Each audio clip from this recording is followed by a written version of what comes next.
The chief of cardiothoracic surgery at Georgetown University Medical Center had never walked away from a patient in 31 years. He walked away from this one. He pulled off his gloves, looked the Secret Service commander dead in the eyes, and said 4 words that made grown men weep. And then the night shift nurse, the quiet one nobody ever bothered to learn the last name of, stepped forward. What happened next will be classified for 11 months. The emergency department at Georgetown University Medical Center runs like a controlled detonation around the clock. But at 11:47 p.m. on a freezing January Thursday, the particular quality of controlled chaos that gripped the hospital was something the staff had never experienced before and would spend the rest of their careers trying to describe accurately at dinner parties. It started with the elevators. All 4 of them shut down simultaneously. Not a mechanical failure. A deliberate override, executed remotely from a command center that nobody in the hospital knew existed inside their own building. Then the stairwell doors on floors 2 through 7 engaged their magnetic security locks, sealing with a heavy, final-sounding clunk that traveled through the walls like a small earthquake. Nurse Delphine Marceau was in the middle of changing in 4-bag in room 114 when she heard it. She tilted her head slightly, the way a person does when they hear a sound they cannot immediately categorize. She set the bag down, calmly, the way she did everything, and walked to the window of her patient's room. The parking structure across the street, normally a dim maze of sodium vapor lamps and concrete pillars, was suddenly blazing with the harsh white floodlights of no fewer than 7 black SUVs arranged in a precise defensive perimeter. Men in dark tactical gear moved between them with terrifying economy of motion. Delphine looked at this scene for exactly 4 seconds. Then she turned away from the window, adjusted the 4 drip, told her patient, Mr. Hargrove, that someone would be back to check on him shortly, and walked out of the room with a measured, unhurried stride of a woman who had already begun calculating. She was 41 years old. She had been a nurse at Georgetown for 9 years. Before that, she had spent 6 years as a civilian trauma specialist embedded with Médecins Sans Frontières, working in the volcanic horror of active conflict zones across 3 continents. Before that, she had completed a nursing degree at Johns Hopkins while simultaneously earning a graduate certification in emergency trauma management that was quietly and without announcement the most rigorous such program in the Western Hemisphere. Her colleagues knew her as the quiet one, the reliable one, the one who never raised her voice, never panicked, never gossiped in the break room. She was the nurse assigned to the difficult patients, the combative ones, the ones with families who screamed at staff in the hallways. She had a gift for stillness that the other nurses sometimes described as almost eerie. Her name badge read simply, D. Marceau, RN. Nobody had ever asked her what the D stood for. The lobby of Georgetown Medical at midnight looked like a scene from film that studios are too afraid to actually make. 22 Secret Service agents in black tactical configurations had established a hard perimeter around the ambulance bay and the main trauma corridor.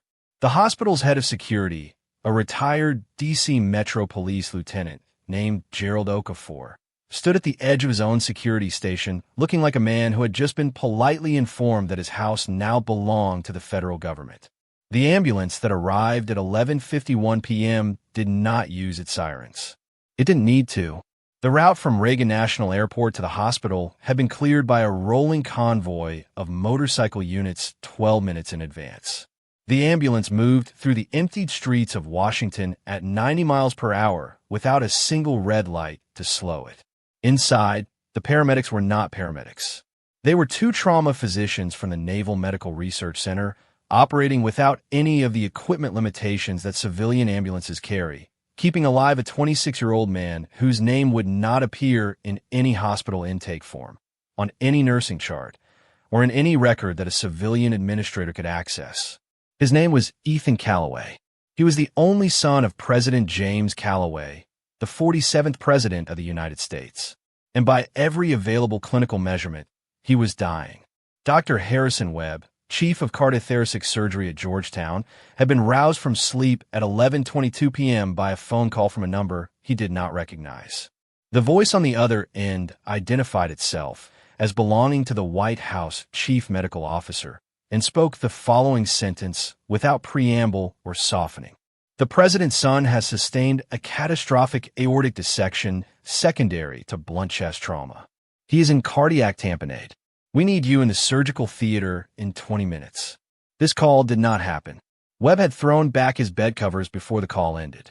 He was 63 years old. He had performed over 4,000 open-heart surgeries. He had twice been called to serve on the surgical teams, responding to attempts on the lives of foreign heads of state. His hands were so steady, so legendarily, almost supernaturally steady, that younger residents had been known to crowd around the gallery windows just to watch him work. Those hands were shaking when he pushed through the ambulance bay doors at 11:49 p.m. The scale of what had been assembled in the restricted trauma bay stole his breath. 2 additional cardiovascular surgeons had been pulled in, men Webb recognized from Walter Reed and Johns Hopkins. The anesthesiology team was already masked and gloved. The circulating nurses and scrub technicians moved around the equipment with the rigid efficiency of people who had been briefed on the stakes and had elected to keep their fear extremely well managed.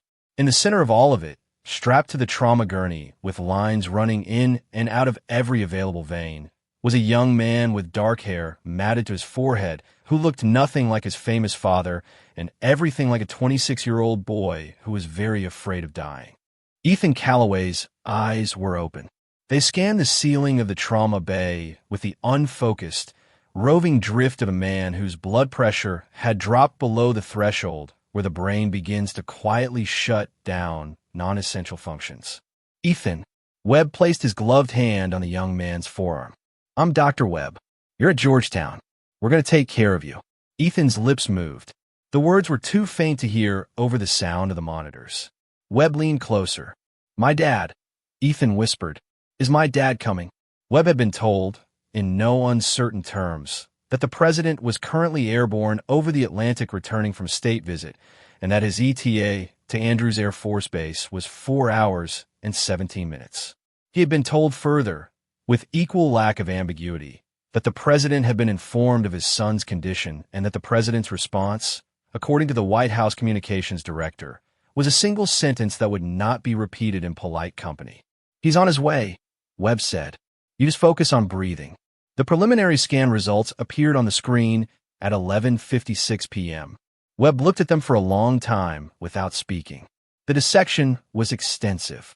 Type A, the most catastrophic classification, involving the ascending aorta less than 2 centimeters from the aortic valve.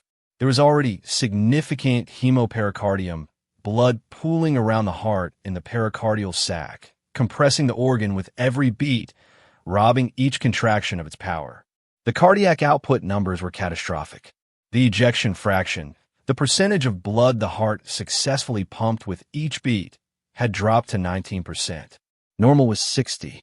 But that was not the worst of it.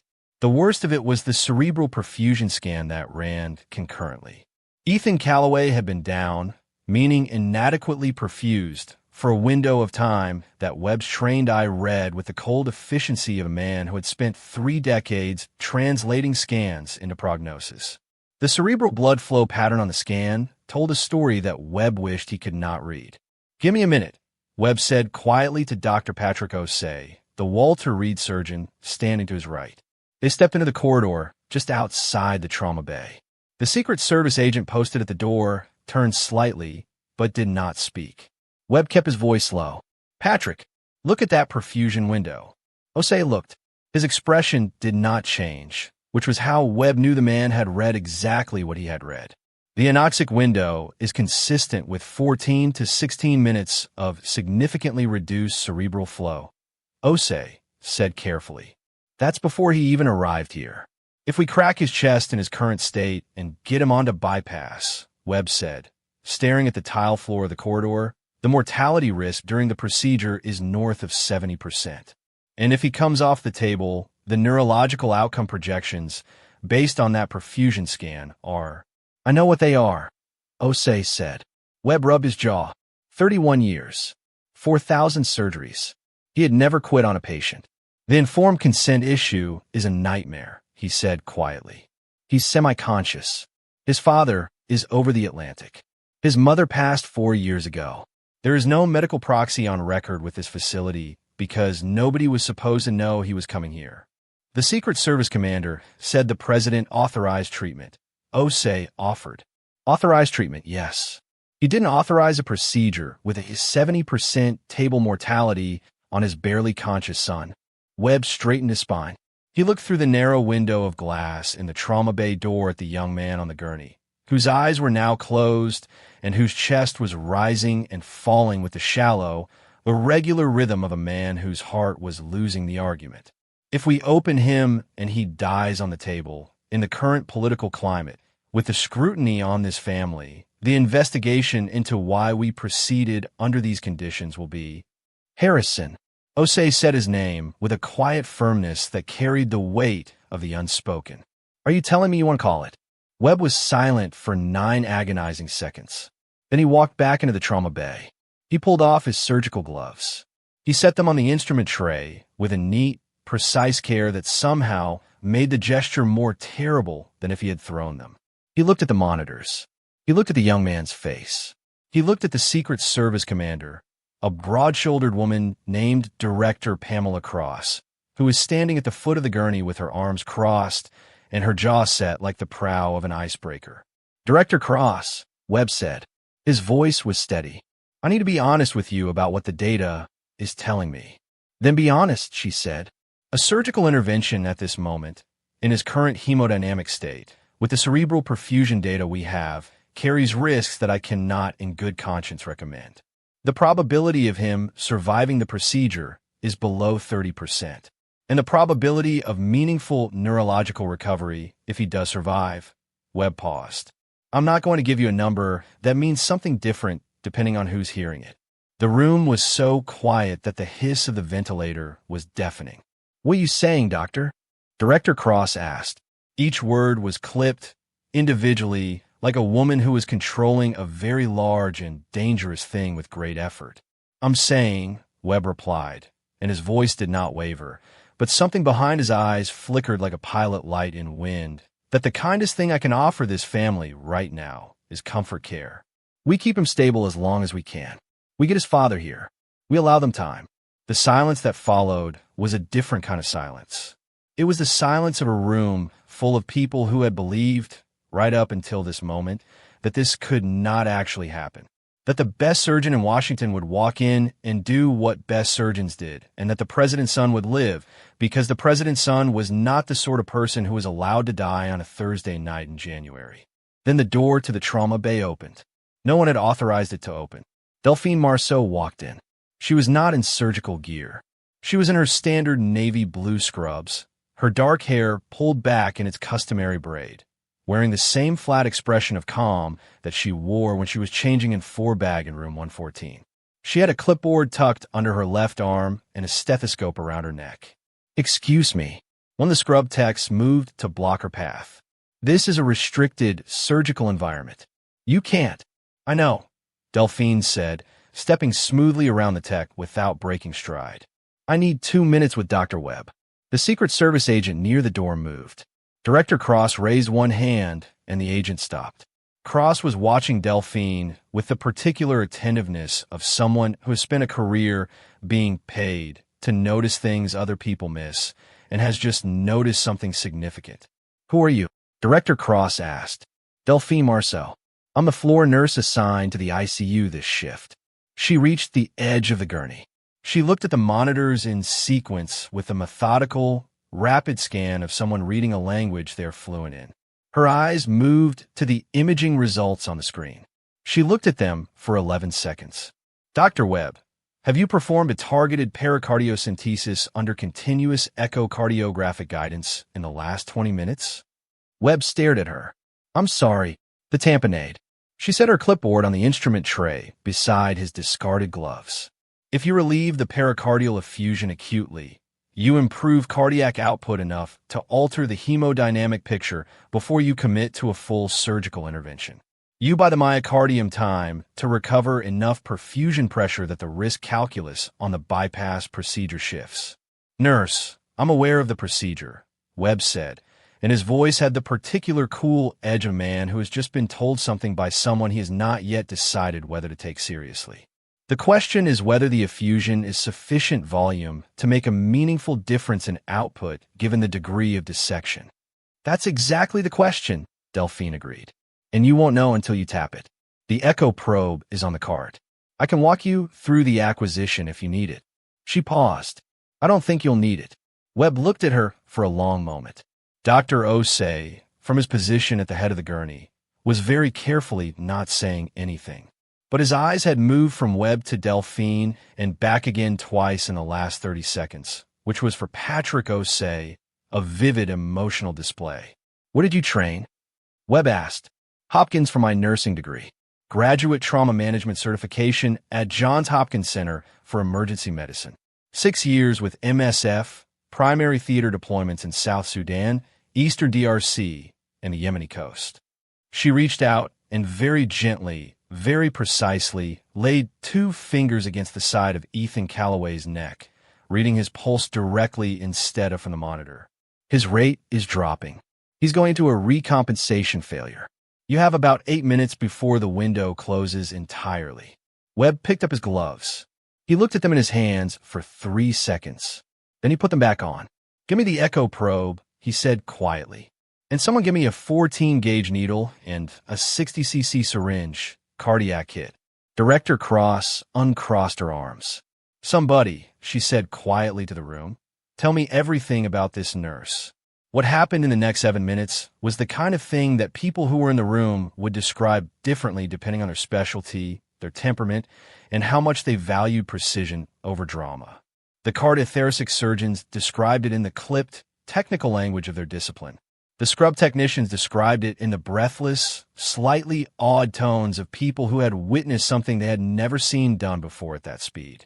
The Secret Service agents described it the way they described everything, which was not at all, not to anyone who wasn't cleared.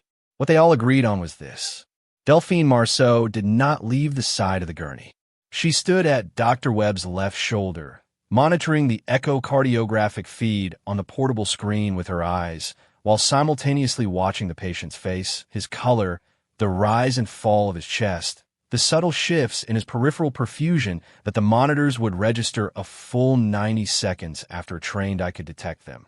When the echo probe located the effusion, it was larger than Webb had expected. Significantly larger. There, Delphine said, before Webb had finished his visual scan of the image. Her finger pointed to the screen, indicating the precise angle of approach with the geometric certainty of someone who had done this in a field tent with no ultrasound at all, guided by nothing but anatomy and palpation. Come in 15 degrees steeper than you're angled. The fluid pocket is superior to where the probe looks. Webb adjusted. The needle found the pocket. He pulled back the syringe. Dark blood-tinged fluid flowed in. 30 cc, 50, 75, 90. On the monitor, the numbers began to move. Blood pressure ticked upward. The heart rate, which had been descending toward a terminal bradycardia, steadied. The monitor's frantic dissonance began to resolve into something with rhythm, something with purpose. Pressure's coming up, said the anesthesiologist, his voice tight with a kind of careful hope. 70 over 40. 75 over 45. Delphine was watching Ethan's face.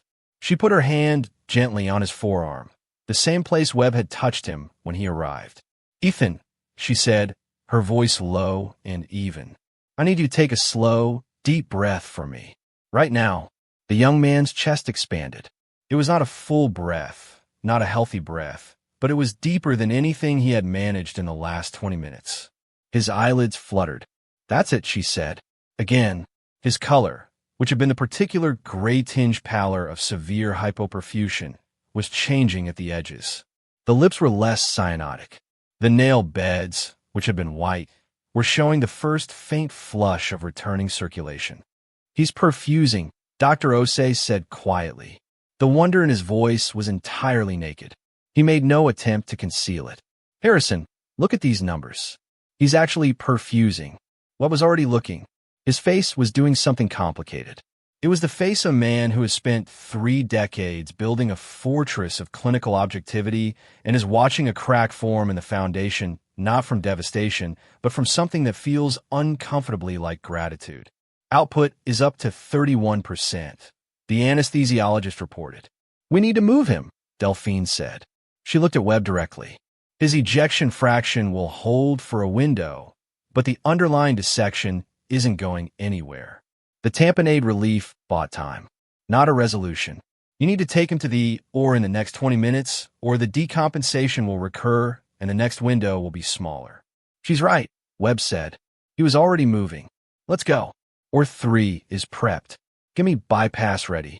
Patrick, you're on the valve repair. I'll handle the aortic graft." The room erupted into the efficient, controlled urgency of a team that has been told that what they thought was impossible is merely very difficult. There's a different energy to that room. Anyone who has been in medicine long enough knows the feeling. It is the feeling of a door being kicked open in a wall that everyone had assumed was solid. As the gurney began to move toward the corridor and the door swung wide, Director Pamela Cross stepped directly into Delphine's path. "Nurse Marceau," Cross said. Delphine stopped. "Walk with me," Cross said. It was not a request. They stepped into the corridor as the surgical team moved past them toward the elevators, which had been silently reactivated 30 seconds prior. Cross looked at Delphine the way she looked at intelligence briefings, with total, consuming attention. "The pericardiocentesis technique you described and guided. The effusion localization using a superior approach angle. That's not in any standard nursing curriculum." "No," Delphine agreed. "Where is it from?" Delphine was quiet for a moment. "Eastern DRC, 2016. We had a rebel fighter who came into our field station with a penetrating chest wound and a pericardial tamponade. We had no surgeon. We had no echo machine. We had a 14-gauge needle and a medical textbook that was 11 years out of date." She paused. "I saved his life by feel. After that, I learned the imaging protocol so I'd never have to do it by feel again." Cross studied her face. "You have a graduate certification in trauma management from Johns Hopkins." "Yes. I've already had someone pull your file from Hopkins in the last 4 minutes." Cross let that information sit in the air between them for a moment. "Your trauma management cohort had 6 graduates in 2014. The other 5 graduates are currently a field trauma director with FEMA, 2 attending surgeons at Level 1 trauma centers, one who runs the WHO's Emergency Response Division for Sub-Saharan Africa, and one who is, I'm told, somewhere classified and therefore not available for comment." Delphine said nothing. "That's a remarkable cohort for a nursing program," Cross said. "It was a remarkable program," Delphine replied. "Why are you a floor nurse at Georgetown, Ms. Marceau?" The question landed in the corridor between them. Delphine looked at it for a long moment, the way a person looks at a door they've kept locked for a very long time. "Because the patients here needed a good nurse," she said finally, "and I needed somewhere quiet." Cross looked at her for 3 more seconds. Then she nodded slowly, as if this answer satisfied something specific that she had been looking for. "Stay in the building," Cross said. "I'm going to need you before this night is over." The surgery lasted 4 hours and 19 minutes. Dr. Harrison Webb repaired a type A aortic dissection that his own operative report, filed 11 months later under a partial security seal, described as among the 3 most technically challenging he had encountered in 31 years of practice. Dr. Patrick Osei reconstructed the aortic valve with a precision that 2 of the scrub technicians would quietly and independently describe to colleagues as the finest surgical work they had ever observed at close range. The cardiopulmonary bypass team managed the most precarious elements of the perfusion without a single hemodynamic crisis, which Webb would later attribute in his report to the preoperative stabilization achieved through the pericardiocentesis procedure. The procedure he had not planned to perform. The procedure he had already given up on. At 4:23 a.m., Ethan Calloway came off bypass with a heart that was beating on its own. The ejection fraction on the postoperative echo was 44%. Not normal. Not what it had been before the night began. But alive. Functioning. A number that would improve over the weeks of recovery to come. Webb stood at the scrub sink afterward with his hands under the running water and said nothing for almost 2 full minutes. Delphine was in the ICU family waiting area on the 4th floor, drinking bad coffee from paper cup. When Director Cross found her at 5:10 a.m., Cross was accompanied by a man Delphine had not seen before, a man in a dark suit whose age was difficult to determine precisely, but whose eyes had the particular quality of attention that she recognized from other contexts, other kinds of people. He was introduced only as Mr. Harlan. "He's out of surgery," Cross said, sitting down across from her. "He's in recovery. Webb says the next 48 hours are critical, but he is cautiously optimistic." "Good," Delphine said. "That's an understatement," Mr. Harlan said quietly. He had a voice like the bottom register of a pipe organ. "Dr. Webb tells us that without the pericardiocentesis, the surgical window would have closed before the procedure could begin. He also tells us that the approach angle you identified from the echo image was not the standard subxiphoid approach taught in the ACLS guidelines. He wants to know where you saw that technique documented." "I didn't see it documented anywhere," Delphine said. "I reasoned it from the anatomy." Harlan looked at her for a moment. "At the bedside? In real time?" "Yes." He exchanged a glance with Cross that Delphine couldn't fully read, but which had the quality of a conversation that had been happening before she arrived. "Ms. Marceau," Cross said, leaning forward, "we've been running your background for the last 3 hours.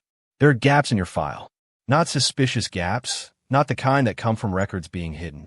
The kind that come from records being extremely carefully maintained to contain only exactly what's relevant and nothing else." Delphine sipped her coffee. "I'm a private person. Medicine Sans Frontieres South Sudan deployment, 2012, Harlan said. He opened a folder. "Your team lead was Dr. Isabelle Fontaine. Dr. Fontaine's after-action reports mention a nursing specialist with advanced surgical support capacity on 3 separate occasions. Once in reference to an emergency thoracotomy conducted without a surgeon present. Once in reference to managing a mass casualty event involving 47 patients with 2 other medical staff. And once in reference to saving Dr. Fontaine's own life by improvising a tourniquet system from field materials to control a femoral hemorrhage." He looked up. "She writes about this nursing specialist with, I will say, considerable emotion." "Isabelle is emotional," Delphine said. "She's also currently the WHO's Director of Emergency Health Response," Cross said. "She called us 20 minutes ago. We didn't call her. She called us. She said she'd been waiting for 8 years for someone to figure out that the quiet nurse at Georgetown was the most capable field medic she had ever worked with in 30 years of humanitarian medicine." Cross paused. Her words. Delphine set down her paper cup. She looked at the middle distance for a moment with the expression of a woman calculating something complex and personal. "I was good at the field work," she said. "I was also very tired of the field. People assume those 2 things contradict each other. They don't," Harlan said. "Not for the people who do it long enough." A long silence settled over the waiting area. The hospital was beginning its pre-dawn rhythm, the particular hum of a building that never fully sleeps beginning to shift gears toward morning. Somewhere down the corridor, the elevator chimed. A nurse walked past pushing a medication cart, the small wheels turning quietly on the wax linoleum. Delphine watched her go. "What happens now?" she asked. "Now," Cross said, "the president lands at Andrews in approximately 90 minutes. He will be brought directly here. He will see his son, who will be conscious enough to know his father is in the room. That is happening because of what you did tonight." Delphine said nothing. "There will be a conversation," Harlan said, "about your skills, your background, and whether there's a role that uses them more fully than the Georgetown night shift affords." "I like the Georgetown night shift," Delphine said. "I know," Cross said, and there was something in her voice that was not dismissive, not political, but genuinely, specifically human. "That actually makes you more interesting, not less." The president arrived at Georgetown University Medical Center at 6:48 a.m. He was not the man from the television. The television version of President James Calloway was a composed, deliberate figure with the controlled posture of a man who had spent 20 years in public life and learned to occupy his own body like a building he maintained rather than lived in. The man who walked through the 4th-floor ICU corridor at 6:48 a.m. was a father.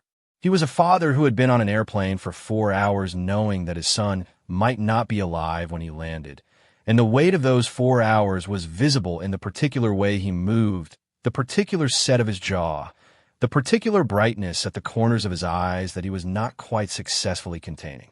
Director Cross walked 2 steps behind him. Delphine was standing at the nurse's station when he came through. She was charting, her head down, her pen moving in a methodical shorthand that 9 years of night shifts produce in a person's handwriting without their noticing. The president stopped. He stopped because Cross had said something quietly to him as they walked, and he had turned his head toward the nurse's station. And now he was looking at the woman in navy scrubs with the dark braid and the paper cup of bad coffee who had not yet looked up from her chart. "Ms. Marceau," Cross said. Delphine looked up. The President of the United States crossed the hallway in 4 steps. He was a tall man, taller than he appeared on the television, and when he stopped in front of her, there was a moment that everyone in the corridor, the agents, the 2 nurses at the far end, the overnight resident who had just stepped out of her room, all seemed to feel simultaneously. It was the specific silence that falls when something is about to happen that cannot be unsaid. President Calloway held out his hand. Delphine shook it. "I'm told," he said, and his voice was rough in a way that had nothing to do with authority and everything to do with 4 hours over the Atlantic and a phone that kept not ringing with the news he needed. "That my son is alive because you stepped into a room and refused to accept what the smartest doctor in Washington had just decided." Delphine looked at him steadily. "Dr. Webb made the right calls once the picture changed. He's an exceptional surgeon." "That's not what Dr. Webb says," the president replied. "Dr. Webb says that you saw something in that scan that he had missed. He says that in his operative report." He paused. "Harrison Webb has never written something like that in an operative report before. I'm told it's actually unprecedented." Delphine had no response to that. She looked at the man in front of her with the same clear, untroubled steadiness she applied to everything, the crash cart and the difficult patient, and the 4-bag at midnight, and the echo probe in a trauma bay, and all the 10,000 small and large moments that constitute a life spent paying very close attention to other people's lives. "How is he?" she asked. The president's face shifted. The political architecture dissolved entirely for 3 full seconds, and what was underneath it was just a man, and the man was grateful and frightened and exhausted and deeply, privately glad. "He asked for water," the president said. "When I walked in, he asked for water, and then he said, 'Dad, you didn't have to fly back.'" He shook his head slowly. 26 years old, and he's worried about my schedule." Delphine allowed herself a small, specific smile. "That's a good sign." "I'm told," the president said, "that it's the best possible sign." He released her hand.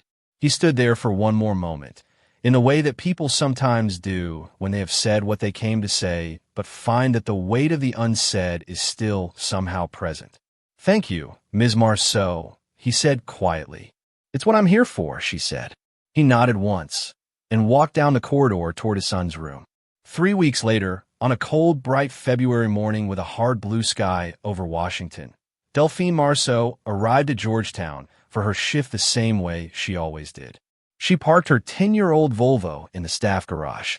She stopped at the coffee car in the lobby, the one run by the man named Desmond who always spelled her name wrong on the cup, but always remembered exactly how she took it. She rode the elevator to the 4th floor. She put on her badge. Her colleagues had been different with her since that night. Not different in the large, performative way of people who have decided someone is remarkable. Different in the small, specific way of people who have realized they did not know someone they thought they knew. It was a subtler tribute, and she preferred it. She found a sealed envelope in her locker that morning. No return address. A Washington postmark. Inside was a handwritten note on plain cream paper, and the handwriting was the kind that belongs to someone who learned it from nuns in the mid-20th century.